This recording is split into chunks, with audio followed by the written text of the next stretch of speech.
Vamos a estar en Isaías 54 en esta noche y yo le he titulado a este tema El consuelo ha llegado. Voy a empezar haciendo un breve repaso. De alguna manera, el contexto histórico es Jerusalén ha estado rebelándose contra el Señor de manera constante y Dios está enviándolos a un exilio a Babilonia, pero a través de las palabras del profeta está mostrando que el exilio no es la palabra final. Entonces, de alguna manera los profetas están anunciando parte del propósito del exilio y parte de los planes de Dios, perdón, después del exilio. Ahora, hay algo interesante, ¿verdad? El libro de consolación o del siervo empieza en el capítulo 40 con una orden: consuelen a mi pueblo, consuelen a mi pueblo.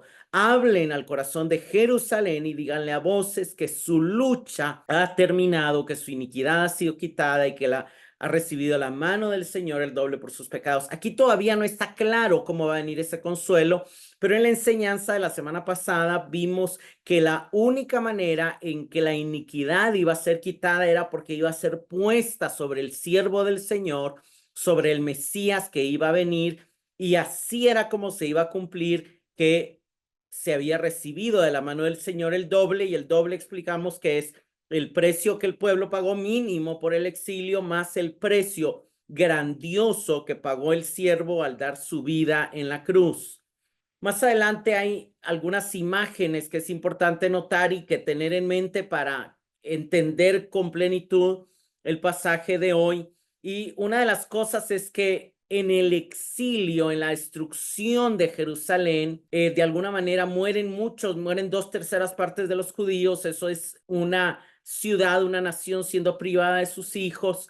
Sin embargo, hay palabras, por ejemplo, en Isaías 49, después de que se habla del siervo, dice que por alguna razón, aunque la nación es estéril, y es estéril porque no puede dar fruto de obediencia a Dios, porque no puede producir obediencia a la ley de Dios, porque no puede producir justicia. Sin embargo, a pesar de ser estéril, el lugar se va a quedar estrecho porque van a aparecer hijos que no sabe quién los crió y que no sabe dónde estaban. En el capítulo 51, en el llamado a despertar, vemos que han estado pasando, han estado sufriendo parte de la destrucción de la ciudad como consecuencia de haber bebido un poco de la copa de la ira del Señor, y ha perdido a sus hijos. Han muerto muchos de los hijos, ya no hay quien la guíe entre todos sus hijos. Le han acontecido a la ciudad desolación y destrucción, hambre y espada, a la ciudad y a la nación. ¿Quién te consolará? Tus hijos han desfallecido y muchos de ellos han muerto. Entonces está ese contexto, ¿verdad? Jerusalén, Sión, representada como una mujer, como una ciudad, se ha quedado sin hijos, está deprimida, ya no hay quien la ayude, es estéril. Y ahí de alguna manera viene, en el capítulo anterior vimos el siervo del Señor y su obra, y vemos que ese trabajo, el siervo del Señor, un trabajo impresionante, el Señor quiso quebrantarlo, sometiéndolo a padecimiento. Cuando Él se entregue a sí mismo como ofrenda de expiación, verá su descendencia. Una de las cosas que iba a producir la obra del siervo del Señor es que iba a producir un linaje, descendencia, hijos. También explicamos que prolongará sus días, hablaba de la resurrección, y la voluntad del Señor será en su mano prosperada. Hablaba de que Él iba a ejecutar todos los propósitos de salvación y redención y bendición de Dios a todas las naciones de la tierra, que era lo que Él le había anunciado a Abraham que quería hacer desde el principio. Debido a la aflicción de su alma lo verá y quedará satisfecho. Por su conocimiento el justo, mi siervo, justificará a muchos. Y aquí resalté esto porque la palabra muchos es clave y es parte de lo que sigue en el contexto de Isaías 54, y ahí es donde la importancia, hermanos, de ver un pasaje en su contexto es impresionante, es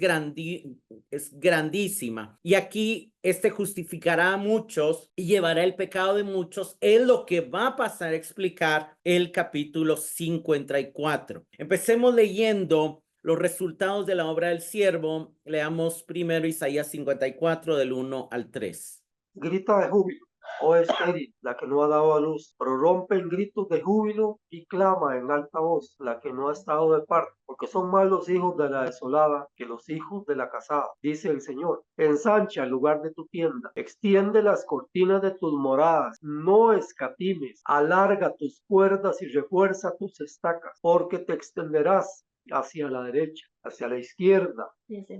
Tu descendencia poseerá naciones y poblarán ciudades desoladas. Lo primero que vemos en este pasaje es un llamado de parte de Dios, un anuncio donde se ven los resultados de la obra del siervo en ese anuncio, y básicamente ahí lo que vemos es que se le habla, obviamente en la imagen, a esta mujer que representa Sión, que representa Jerusalén, que representa el pueblo de Dios, que es la estéril de la que vimos el pasaje anterior, ¿verdad? En el capítulo 49, a esta estéril que le habla aquí, es la misma estéril de aquí, y le dice: grita de júbilo, prorrumpe en gritos de júbilo, porque son más los hijos de los de la desolada que los de la casada.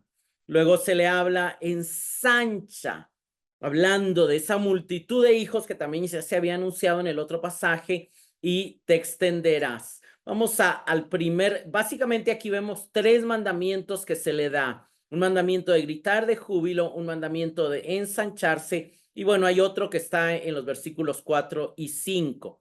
Pero el primer mandamiento es un mandamiento de regocijo. Grita de júbilo, oh estéril, es decir, gózate, llena de alegría y demuestra, expresa tu gozo. Ahora es interesante porque ella sigue siendo estéril, oh estéril, la que no ha dado a luz, prorrumpe en gritos de júbilo y clama en alta voz, la que no ha estado de parto. Vean, interesante, porque ella es estéril, no ha dado a luz, no ha estado de parto, y sin embargo son más los hijos de ella, que es también en los versículos donde se le llama estéril, también en el contexto se le llama desolada. En los capítulos anteriores se refiere a la misma, al mismo pueblo de Dios, y le dice: son más los hijos de la desolada que los hijos de la casada. Es interesante porque el primer mandamiento consiste en regocijarse porque está recibiendo una bendición provista por los esfuerzos de otro. En realidad, ella no ha dado a luz, ella no ha estado de parto, pero se le manda a gozarse porque hoy es madre de muchos hijos. Ahora, es madre de muchos hijos no porque haya dejado de ser estéril, no porque haya dado a luz, no porque haya estado de parto, sino porque la descendencia del siervo pasa a ser la descendencia de Sión. Los hijos de Cristo pasan a ser hijos de la iglesia. Quien nos da vida es Cristo, porque es por su muerte que tenemos vida. Pero cuando Él nos da vida, pasamos a ser hijos del pueblo de Dios, de la iglesia. En este caso, obviamente representada proféticamente como Sión. Ahora hay un contraste entre la desolada y la casada, y hay que entender que el contraste no es que haya una casada, otra nación casada, no, es simple y sencillamente para resaltar que Sión, el pueblo de Dios, Jerusalén, la iglesia, la humanidad reunida, está privada en sí misma, en su naturaleza, de la posibilidad de tener hijos. En primer lugar, porque es estéril, y en segundo lugar, porque está desolada, no tiene un esposo, no tiene el cuidado y el apoyo de un esposo, o por lo menos ese es el contexto en el exilio, ese es el contexto en el desierto. Vale la pena recordar que nosotros en nuestra vida cristiana vivimos también en un exilio, vivimos en una lejanía, vivimos en el desierto, porque vivimos en un mundo quebrado, lleno de maldad, lleno de violencia. Sin embargo, a pesar de ser estéril, de no haber estado de parto, de estar sola, ahora sus hijos son más de los que la que tiene un esposo, de los que de aquella que sí tiene posibilidades de tener hijos. Y obviamente el mensaje de este primer versículo es que la iglesia es creada por nacimiento sobrenatural. Los que se añaden a la iglesia de Cristo alrededor del mundo no es por la obra, ni por los dones, ni por la capacidad de los predicadores, ni de los demás hermanos, ni nada. Es porque Dios está dando vida a través de su palabra, a través de su espíritu, está haciendo nacer de nuevo y los está añadiendo a su pueblo, a su iglesia. Pero es algo sobrenatural porque realmente la iglesia en su lado humano es incapaz de crecer, incapaz de procrearse, incapaz de tener hijos, pero Dios está trayendo muchos hijos al pueblo de Dios. Luego viene un segundo mandamiento y el segundo mandamiento es: ensancha el lugar de tu tienda, extiende las cortinas de tus moradas, no escatimes, alarga tus cuerdas y refuerza tus estacas. Y básicamente la manera de interpretar esto es: prepárate para la expansión.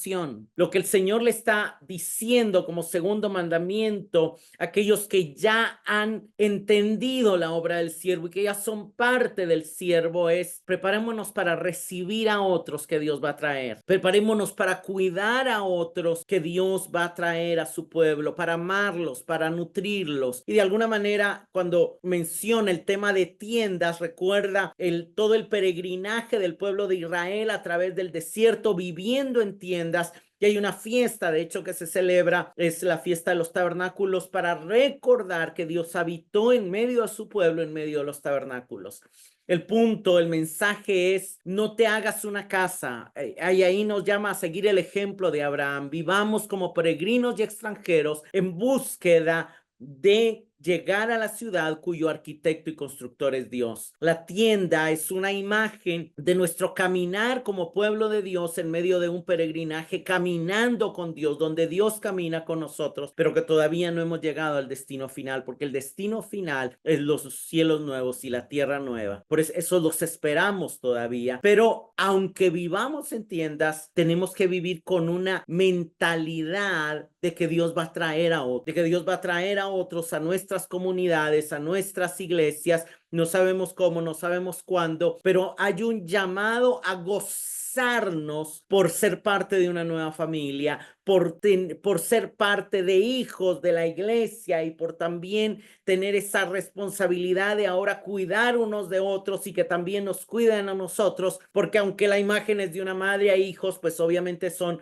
representaciones de ese cuidado mutuo que se debe dar en la iglesia, pero también es un llamado al pueblo de Dios ya redimido a prepararse para recibir a otros, para ministrar a otros, para predicar el evangelio a otros, para ser discípulos de otros. Obviamente una de las cosas que recuerda también el tiempo que habitaron en tabernáculos es que esa habitación en los tabernáculos fomentaba la comunión exclusiva con Dios y la total dependencia de Él. Él les daba seguridad y Él les daba alimento. En ese tiempo dependían totalmente de Dios para comer a través del maná y dependían de Dios para su seguridad de las fieras, de las serpientes a través de la columna de nube y de la columna de fuego. Había una dependencia y una conexión con Dios mayor que de alguna manera se perdió cuando se construyó la ciudad y de alguna manera por eso en nuestra imagen nos somos llamados a vernos como peregrinos y extranjeros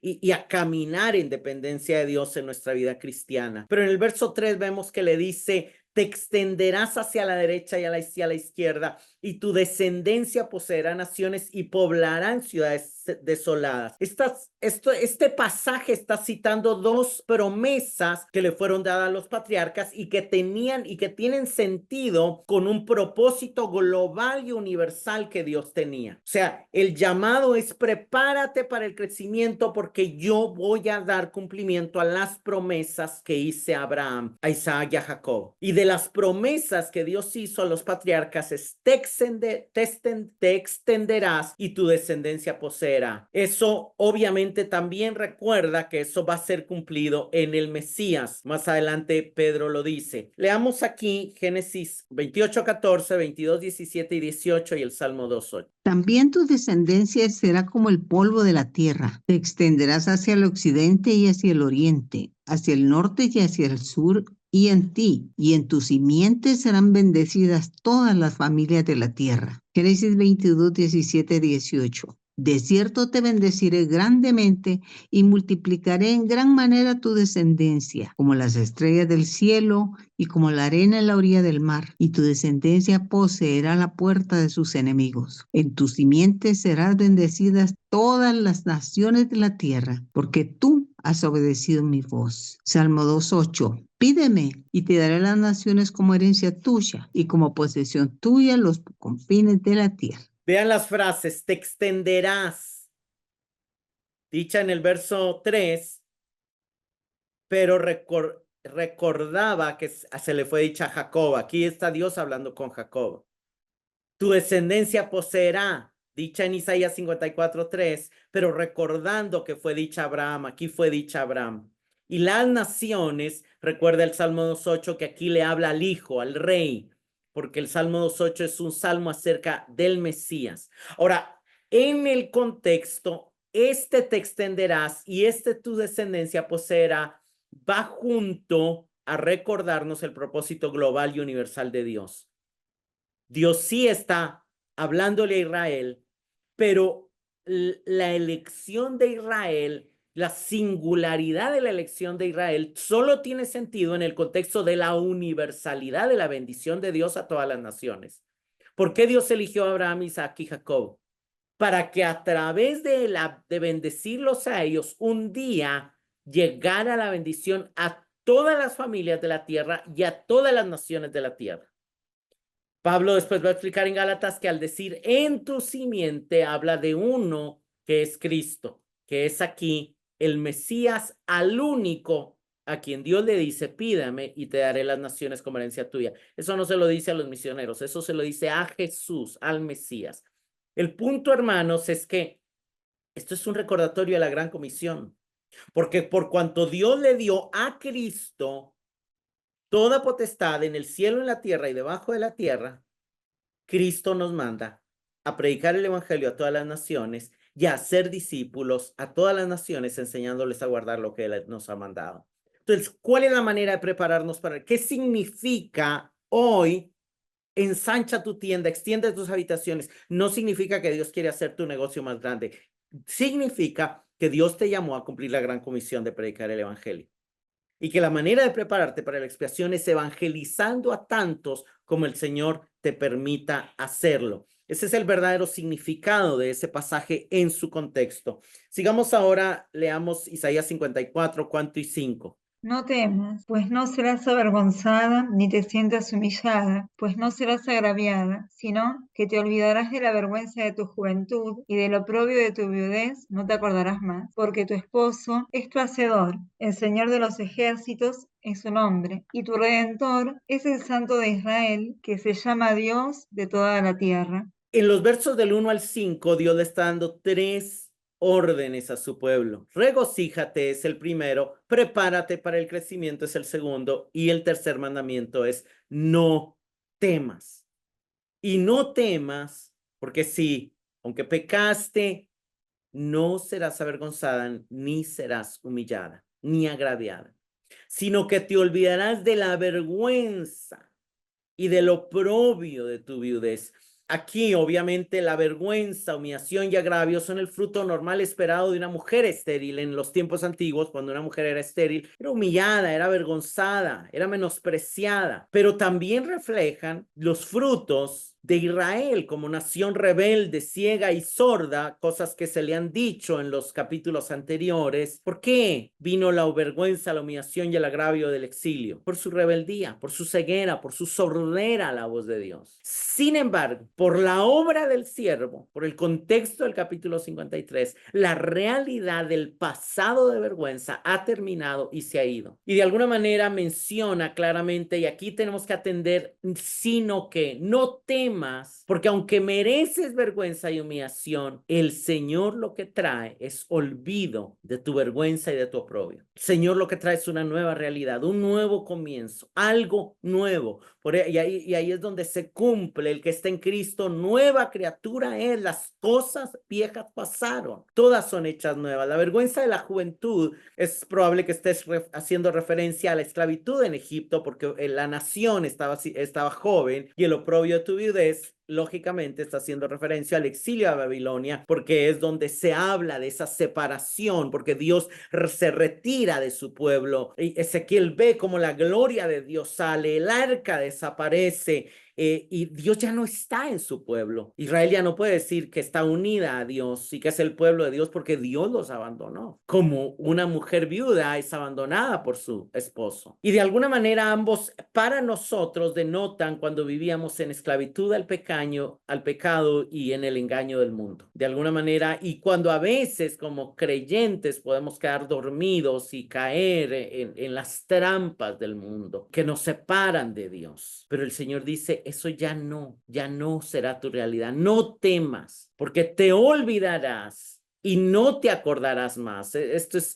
hermoso, porque lo que está diciendo el Señor es que no quedará vestigio de la culpa ni posibilidad de separación de Él, de la culpa que produce temor. Entonces, ¿qué merecía el pueblo de Dios? ¿Qué merecemos nosotros por nuestro pecado? Vergüenza, humillación y agravio. ¿Qué trae Dios? Gracia. ¿Por qué? Por la obra del siervo. Y la explicación es porque tu esposo es tu hacedor, el Señor de los ejércitos es su nombre, y tu redentor, el Santo de Israel, que se llama Dios de la tierra. La explicación del gozo, del crecimiento y de la gracia y seguridad que invitan al pueblo de Dios a ya no temer se encuentra en el Señor. Es por el Señor, porque Él es su esposo, porque Él es su hacedor, porque Él es su redentor, que ahora hay gozo, que ahora hay crecimiento, y que ahora ya no tenemos ni necesitamos temer. Ya no tenemos que temer, o ya podemos vivir sin temor. Ahora, cada frase denota una característica de la relación de Dios con nosotros, con su pueblo. Cuando dice tu esposo, denota esa relación de pacto hecho para siempre y enfatiza su compromiso y fidelidad para con nosotros. Cuando dice tu hacedor, nos recuerda Isaías 43:7, para mi gloria los he creado, los formé y los hice, y enfatiza el propósito de que vivamos para su gloria, su propósito. Cuando dice el Señor de los ejércitos, nos está mostrando que Él es el Todopoderoso y enfatiza su poder y soberanía. Él está en control de todos los eventos de la historia. Cuando dice tu redentor, está enfatizando y está recordando que Él pagó el precio para nuestra redención. ¿Quién fue el precio? La vida del Hijo. Y ahí enfatiza su amor y la obra del siervo, del Hijo. Cuando dice el Santo de Israel, es el Dios único. ¿Nos recuerda Isaías 6:3? Santo, santo, santo es el Señor. Toda la tierra está llena de su gloria. El Santo de Israel es el único Dios de cuya gloria está llena la tierra, y por eso termina diciendo que se llama Dios de toda la tierra. Sí, la tierra está llena de injusticia y de maldad, pero también hay un montón de recordatorios en la creación y en la armonía y en la naturaleza, de la belleza, de la gloria, del orden, del diseño, del amor del Señor para con su pueblo. Sigamos ahora, leamos Isaías 54 del 6 al 8. Porque como a mujer abandonada y afligida de espíritu te ha llamado el Señor, y como a esposa de la juventud que es repudiada, dice tu Dios. Por un breve momento te abandoné, pero con gran compasión te recogeré. En un acceso de ira escondí mi rostro de ti por un momento, pero con misericordia eterna tendré compasión de ti, dice el Señor tu Redentor. Mire qué belleza, ahí el Señor nos está mostrando cómo Él viene a restaurar el hogar. Sí, fue abandonada en el exilio. Sí, fue repudiada por su pecado. Vamos a ver por qué cosas fue abandonada y repudiada. Pero te ha llamado el Señor. Y la recogerá y tendrá compasión de ella. De alguna manera, veamos cada uno de los versos. El verso 6 obviamente vincula con el verso 5, explicando por qué le llama a tu esposo. ¿Por qué? Porque aunque aparentemente hubo una separación, él sigue siendo su esposo y está obrando y llamó al siervo para que el matrimonio fuera restaurado. Sí, cuando leemos como mujer abandonada y afligida de espíritu, la imagen describe una relación matrimonial que ha sido rota, en la que el esposo, ofendido y distanciado, vino y llamó a la esposa que había sido infiel y que fue repudiada para que fuera restaurada. Te ha llamado a volver a vivir con él, aunque en realidad ella fue abandonada justamente, pero obviamente el espíritu de ella se afligió. Ella ella no fue abandonada porque el Señor ya no la quiso, sino ella se fue a su abandono cuando le dio la espalda al Señor y se fue tras Amán, según las palabras de los profetas. Algo interesante también es que el Señor la estuvo llamando y en el contexto vemos cómo el Señor la llama y ella no responde al llamado. Israel no respondía al llamado y fue el trabajo del siervo traerla de vuelta. Por eso parte del trabajo del siervo es restaurar al pueblo de Israel y hacer volver a Jerusalén al Señor. Luego vemos que es poca cosa eso y también a todas las naciones, pero su primer trabajo fue la restauración de Israel, que fue abandonado en el exilio, en manera figurada. Ahora, ¿por qué el Señor la ha llamado? Por el amor eterno con el que el Señor ama a aquellos que son su pueblo. Por los actos salvíficos del siervo que el Señor la ha llamado, pues la separación anterior ha sido sanada, pues ella no puede ser recibida con pecado. Eso sí, para que ella vuelva al hogar y para que el Señor la llame, es porque hubo un precio que cubrió su pecado, que fue el sacrificio del siervo. Leamos aquí algunos pasajes que nos habla de ese amor eterno del Señor para con su pueblo y también de las razones por las cuales Israel fue abandonada. Dice así, me dijo otra vez Jehová, ve, ama a una mujer amada de su compañero, aunque adúltera, como el amor de Jehová para con los hijos de Israel, los cuales miran a dioses ajenos y aman tortas de paz. Jeremías 3, 12 y 14.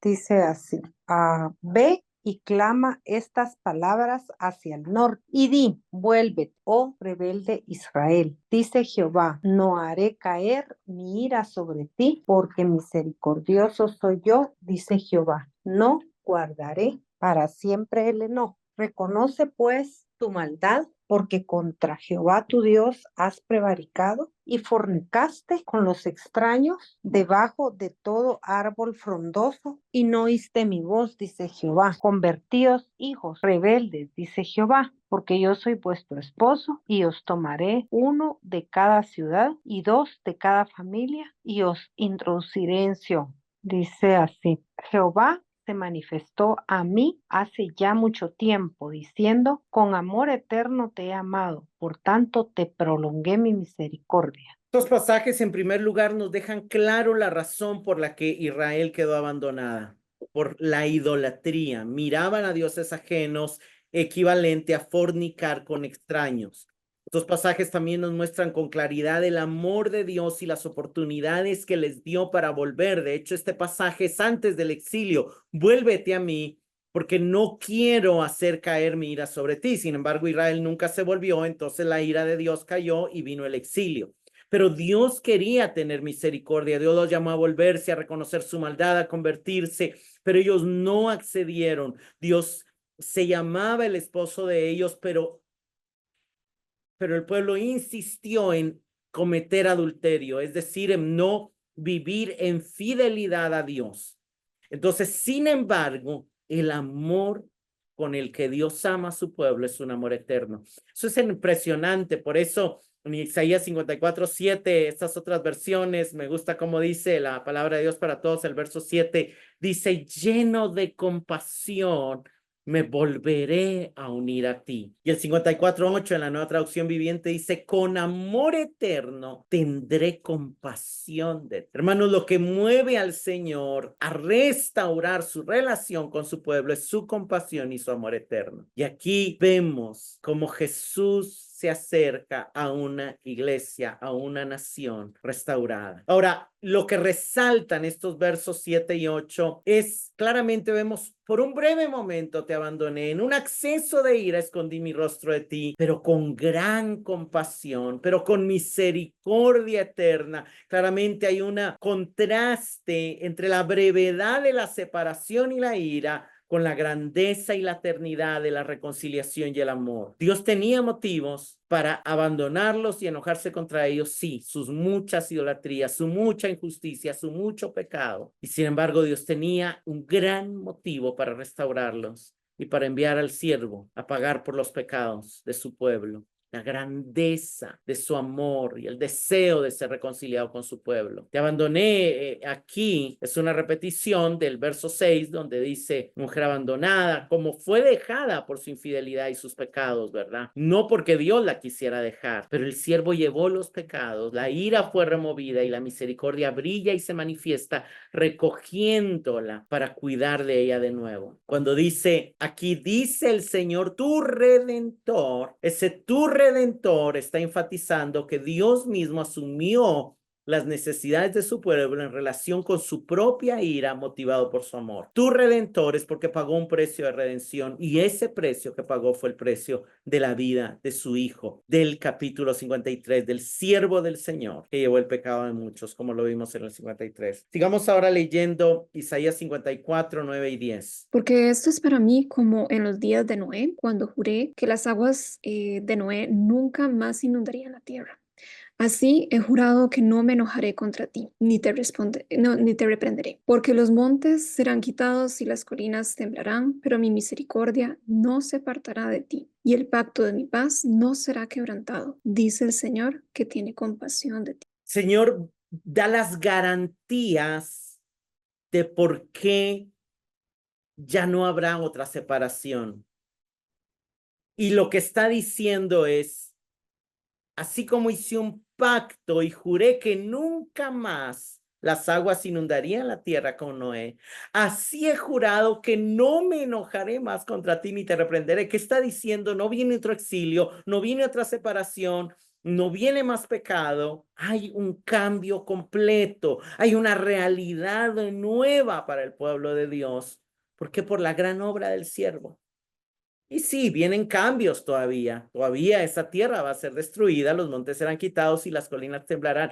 Pero mi misericordia no se apartará de ti, pueblo mío, y el pacto de mi paz no será quebrantado. Es hermoso porque de alguna manera nos recuerda ese nuevo mundo que surgió de Noé. Nosotros no nos imaginamos lo terrible que ha de haber sido vivir el diluvio, pero al mismo tiempo el ver para Noé y su familia como todo era destruido es un gran contraste cuando ven como todo es renovado, como todo es renacido, como Dios hace un pacto que se refleja en el arco iris, donde Dios jura que no volverá a destruir la tierra con agua. Ahora, por un lado, la referencia al diluvio subraya la seriedad de la ira divina y el acto de juicio. Y hermanos, en el tiempo de Noé, ese juicio cayó sobre la tierra, pero en el tiempo de la profecía de Isaías 54, que es nuestro tiempo, ese juicio cayó sobre el siervo de Dios. Castigo de nuestra paz fue sobre él. Su enojo terminó, no se enojará más. Y esto es impresionante y aquí vale la pena destacar como la declaración de paz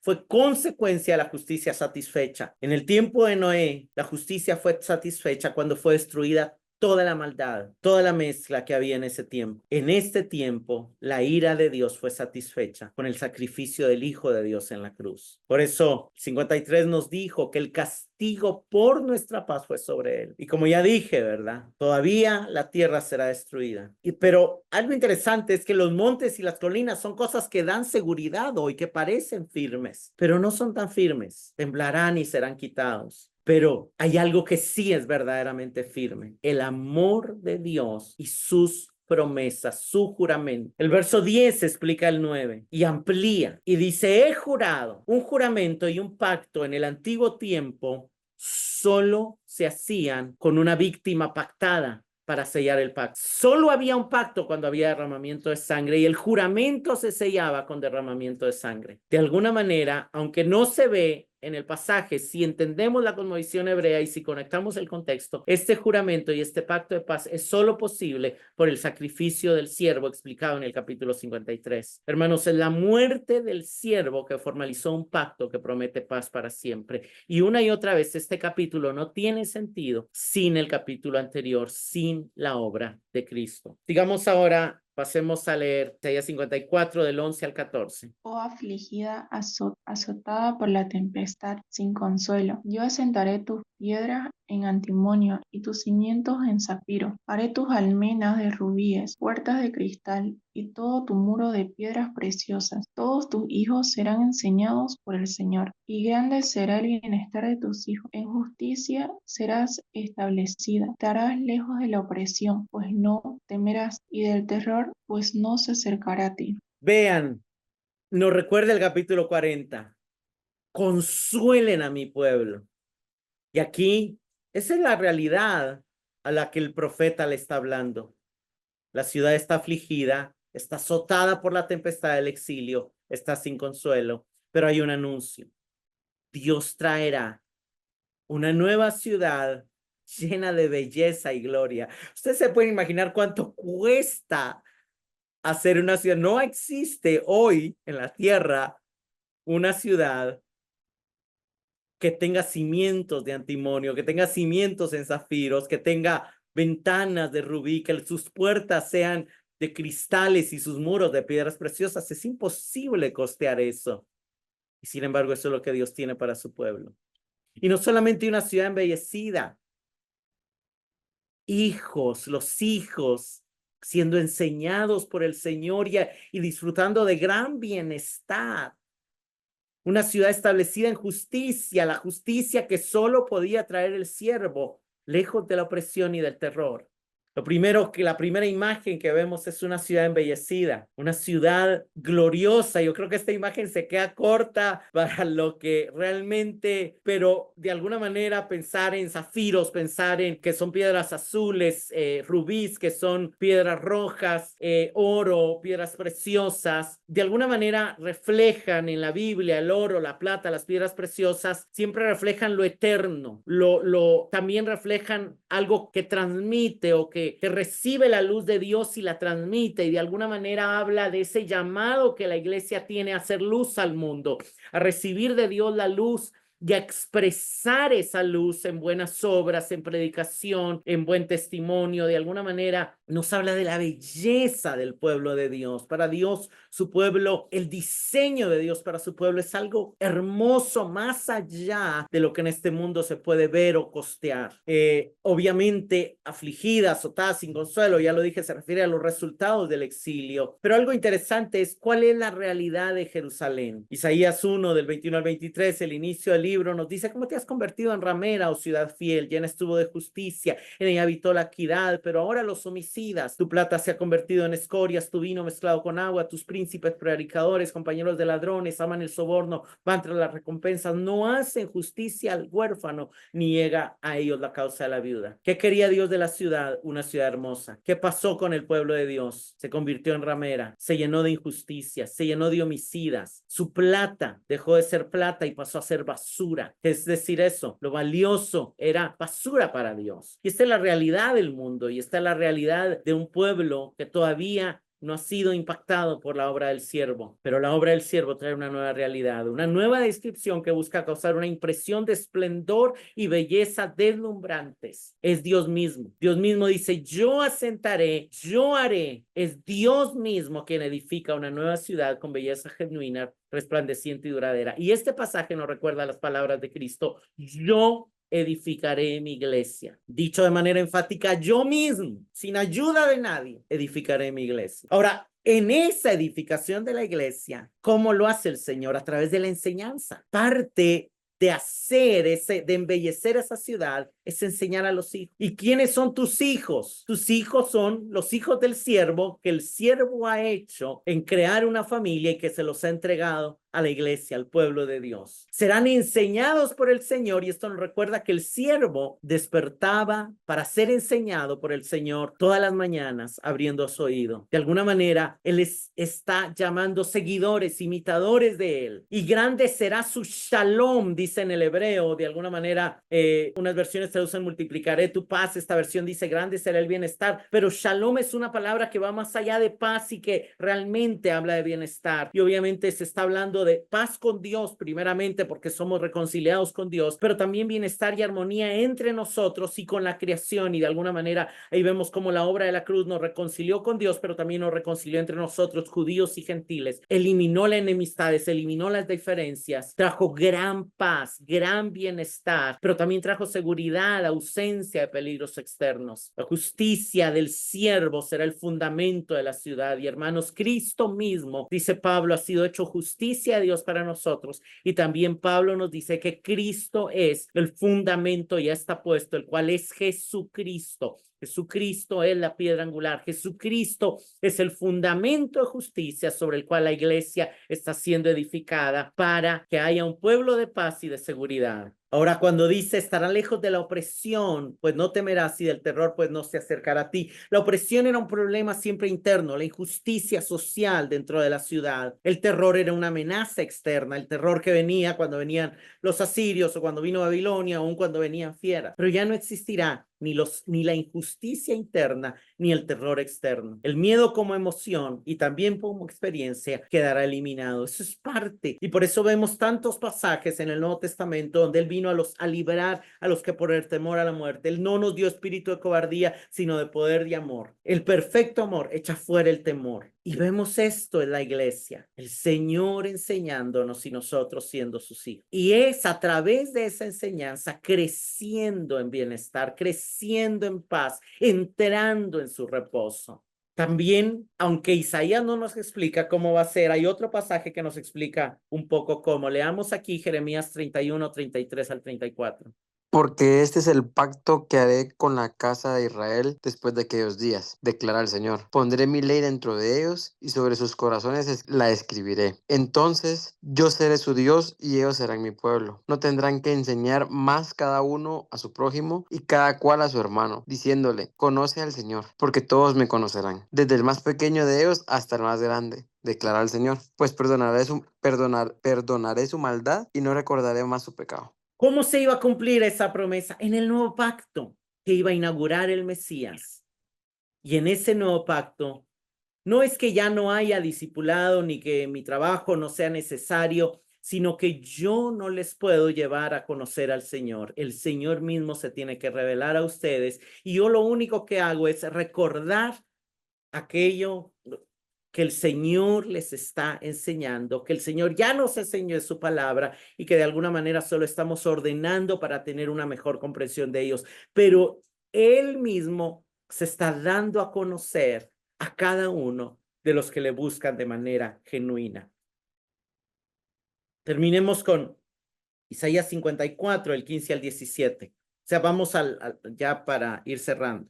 Si alguien te ataca ferozmente, no será de mi parte. Cualquiera que te ataque por causa de ti será. Yo he creado el herrero que sopla las brasas en el fuego y saca una herramienta para su trabajo. Yo he creado el devastador para destruir. Ningún arma forjada contra ti prosperará, y condenarás toda lengua que se alce contra ti en juicio. Esta es la herencia de los siervos del Señor, y su justificación procede de mí, declara el Señor. La ciudad será un lugar seguro.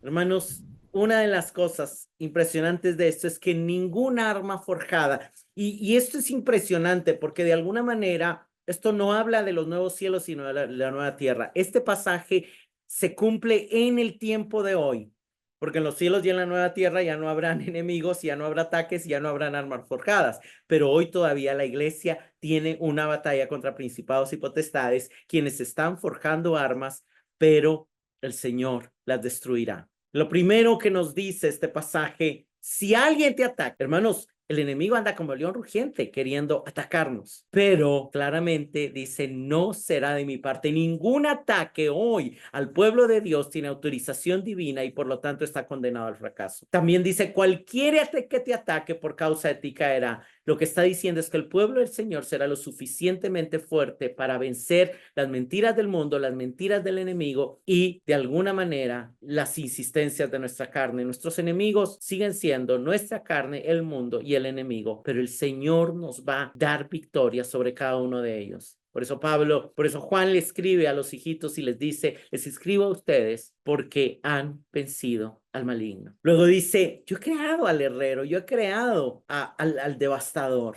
El Señor recuerda su soberanía y de alguna manera da la promesa final: ningún arma forjada contra ti prosperará, si condenarás toda lengua que se alce contra ti en juicio. El Señor promete que ni el arma ni la acusación podrán prosperar contra su pueblo. Hermanos, puede ser que hayan batallas que perdamos contra nuestra carne o contra el enemigo, pero a la larga serán derrotados. Cuando dice condenarás, lo que está diciendo es: probarás culpable a toda lengua que se levante contra ti en el juicio, por el conocimiento de la justicia innegable de la obra del siervo a favor del pueblo. El enemigo ya no nos puede acusar. Por eso dice Romanos 8, ¿quién acusará a los escogidos de Dios? Si Dios es el que justifica. Sí, se va a levantar las lenguas del acusador, pero ya Dios hizo la obra de justificación a través de la fe en el Hijo. Hermanos, ningún ataque puede privarlos de lo que el Señor les ha concedido de forma legal. La obra de Cristo a favor de su pueblo es segura, es firme y es estable. Y la última parte dice: esta es la herencia de los siervos del Señor y su justificación procede de mí. Esto nos recuerda a Isaías 53. Mi siervo justo justificará mucho. Ahora, cuando dice la herencia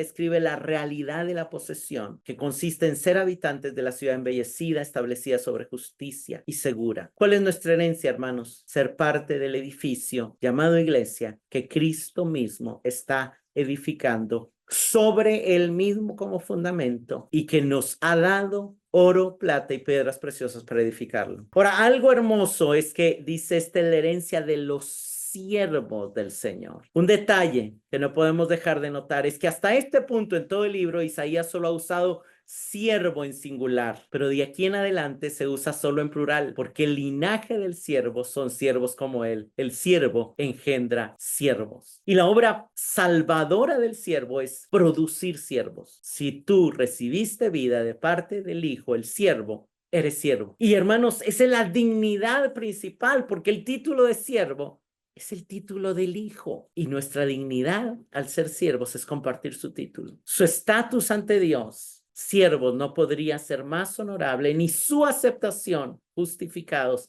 ante él, podría ser más completa. Esa es la obra del Hijo. Veamos el resumen de este capítulo para retomar las ideas. Hermanos, el consuelo ha llegado. Ya somos el pueblo de Dios. En primer lugar, esa imagen, y es sumamente interesante este capítulo, porque este capítulo nos muestra 3 imágenes que luego el Nuevo Testamento son las imágenes de la iglesia. En primer lugar, la iglesia es la familia de Dios, según Efesios 2. En segundo lugar, la iglesia es la esposa de Cristo, según Efesios 5. Y en tercer lugar, la iglesia es el edificio que está siendo construido de piedras vivas, según Primera de Pedro, y también según Efesios 2, los últimos versículos. Y eso es lo que nos muestra este capítulo, la restauración que Dios está haciendo en su iglesia. En primer lugar, como familia, la restauración de la familia, Dios pide 3 cosas de nosotros: que nos regocijemos, que nos preparemos para el crecimiento, que nos regocijemos por nuestra salvación y que nos preparemos para el crecimiento cumpliendo la gran comisión, y que vivamos sin temor, porque nuestro esposo es el Dios Todopoderoso.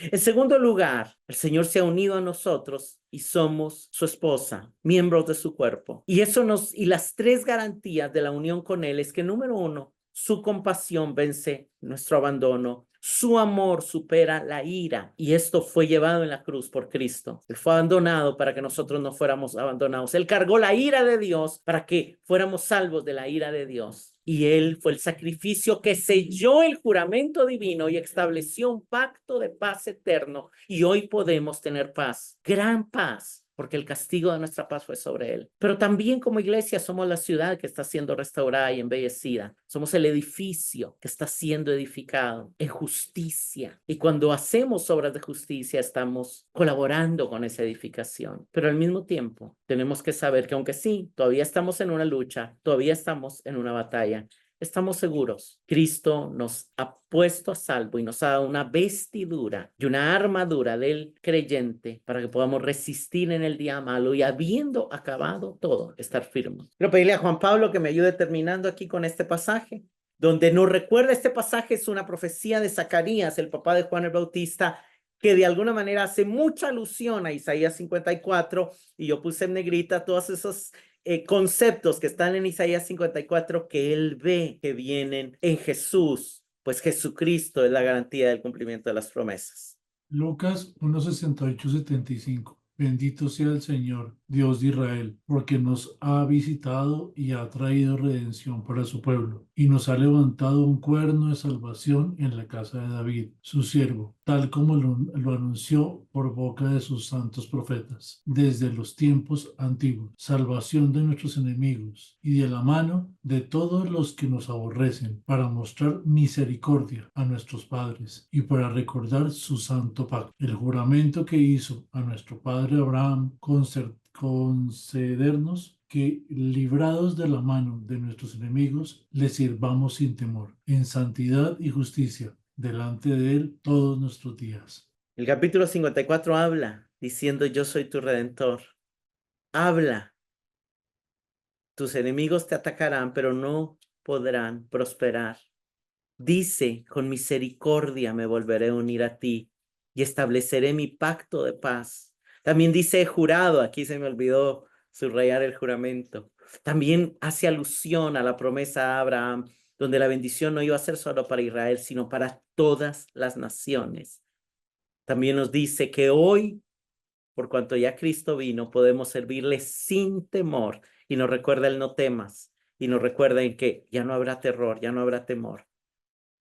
También nos habla de la santidad y la justicia que Cristo ha traído a nosotros. Como preguntas de reflexión: ¿has recibido vida en Jesucristo y te consideras miembro de la familia de Dios y uno de los que está siendo enseñado por Él? ¿Te ves a ti mismo como discípulo de Cristo y amas que Él te enseñe? ¿Vives agradecido por haber sido reconciliado por Dios y por el hecho de que Él te ha llamado para ser parte de su iglesia, la cual también es su novia, la cual Él sigue limpiando y edificando para presentársela un día a sí mismo, una iglesia gloriosa, sin mancha ni arruga, sino vestida de lino fino, blanco y resplandeciente, que representa la justicia? Y por último, ¿te ves a ti mismo y sabes que eres parte del edificio y de la ciudad que es la iglesia? Y que tus dones y obras de amor son cosas que embellecen nuestro llamado como morada de Dios. ¿Por qué estas tres imágenes? La imagen de familia nos recuerda que tenemos un mismo Padre y que somos hermanos entre nosotros. La imagen de novia nos recuerda que anhelamos su venida y la unión completa con Él, que nos preparamos para esperarlo. Y la imagen de ciudad y de edificio nos recuerda que Dios quiere morar en nosotros y entre nosotros. Señor, te damos gracias por los grandiosos resultados de la obra del Hijo. No tenemos cómo agradecer que Él haya cargado sobre sí mismo con nuestros pecados y con nuestras iniquidades. No tenemos, Señor, palabras para gozarnos en la realidad de que el castigo de nuestra paz fue sobre Él. Pero queremos, Señor, que esto sea una realidad en nosotros, que podamos gozarnos en tu salvación, que podamos cumplir la gran comisión preparándonos para amar a otros, que podamos caminar sin temor, porque eres tú el que nos dice: no temas. Señor, gracias. Porque aunque a veces nos alejamos de ti por causa de nuestra rebeldía y pecados, tú vienes a nosotros y nos recoges y nos haces volver a ti con gran compasión y misericordia. Gracias por el amor eterno con el que nos amas. Y gracias, Señor, también por permitirnos ser esa iglesia que tú estás edificando.